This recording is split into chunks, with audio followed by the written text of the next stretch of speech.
আজ আমি আলু বেগুন বড়ি দিয়ে বোয়াল মাছের দারুণ সুস্বাদু একটা ঝোলের রেসিপি শেয়ার করছি, যেটা গরম গরম ভাতের সাথে খেতে অসাধারণ লাগে।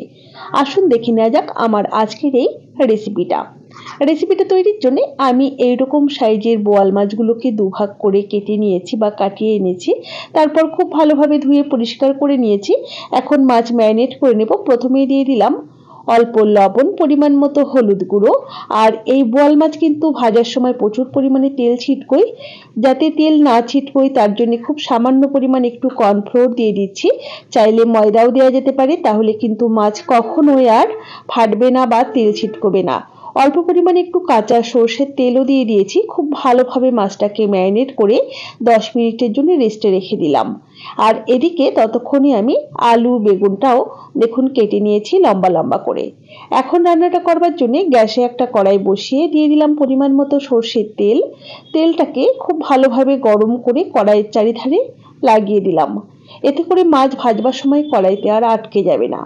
এখন 4টে কলাই ডালের বড়ি দিয়ে বড়িগুলোকে প্রথমেই একটু লালচে করে ভেজে তেল ঝরিয়ে তুলে নিচ্ছি।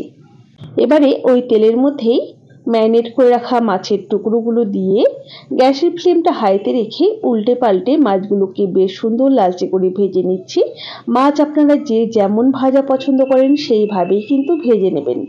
আমি মিডিয়াম লালচে করে ভেজে মাছগুলোকে তেল ঝরিয়ে তুলে নিচ্ছি। প্রথম ব্যাচের মাছ ভাজার পর আমি দ্বিতীয় ব্যাচের মাছগুলোকেও একই রকমভাবেই ভেজে তুলে নিলাম। এবারে কড়াইয়ের বাদবাকি তেলের মধ্যেই লম্বা টুকরো করে কেটে নেওয়া বেগুনগুলো দিয়ে দিলাম। বেগুনগুলোকে লবণ বা হলুদ ছাড়াই নাড়াচাড়া করে এরকম একটু লালচে করে ভেজে নিলাম। দেখুন বেগুনগুলো বেশ সুন্দর নরম করে ভাজা হয়ে গেছে। এবারে তেল ঝরিয়ে বেগুনগুলোকেও একটা পাত্রের মধ্যে তুলে নিচ্ছি। ওই একই কড়াইতে আরো একটু সর্ষের তেল আমি যোগ করে দিলাম। তেল গরম হয়ে গেলে ফোড়নে দিলাম অল্প একটু কালো জিরে, সাথে এইরকম লম্বা টুকরো করে কেটে নেওয়া আলু দিয়ে দিলাম। অল্প পরিমাণ একটু লবণ আর হলুদ গুঁড়ো দিয়ে নাড়াচাড়া করে আলুগুলোকে আস্তে আস্তে ভেজে নেব।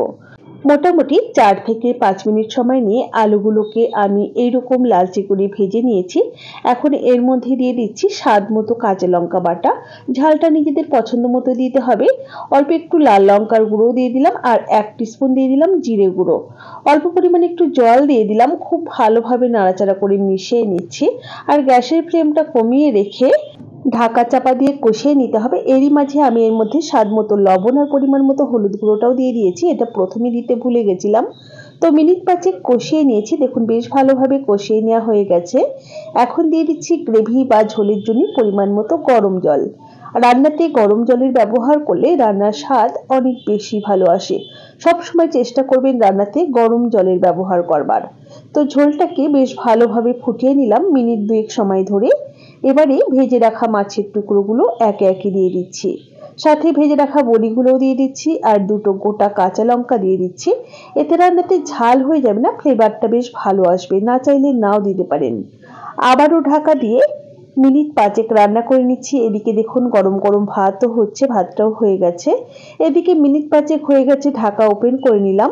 দেখুন ঝোলটা কিন্তু অনেকটাই পরিমাণে কমে গেছে। এখন আগে থেকে ভেজে রাখা বেগুনের টুকরোগুলো দিয়ে দিলাম। সাথে সামান্য কয়েক দানা চিনি দিলাম, যেহেতু বেগুনের ব্যবহার করেছি। বেগুনের তরকারিতে সামান্য কয়েক দানা চিনি দিলে স্বাদটা খুব ভালো আসে। হালকা হাতে নাড়াচাড়া করে মিশিয়ে নিয়ে মিনিট 2 এভাবে রান্না করার পর সব শেষে 1 মুঠো পরিমাণ ধনেপাতা কুচি ছড়িয়ে দিলাম।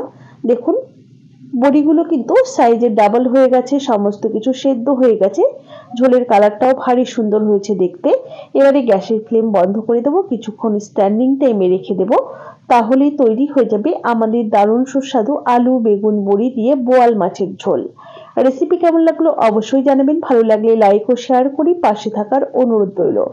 তাহলে আজ এই পর্যন্তই। সকলে ভালো থাকবেন, সুস্থ থাকবেন। হাজির হয়ে যাব নতুন কোনো রেসিপি নিয়ে। ধন্যবাদ।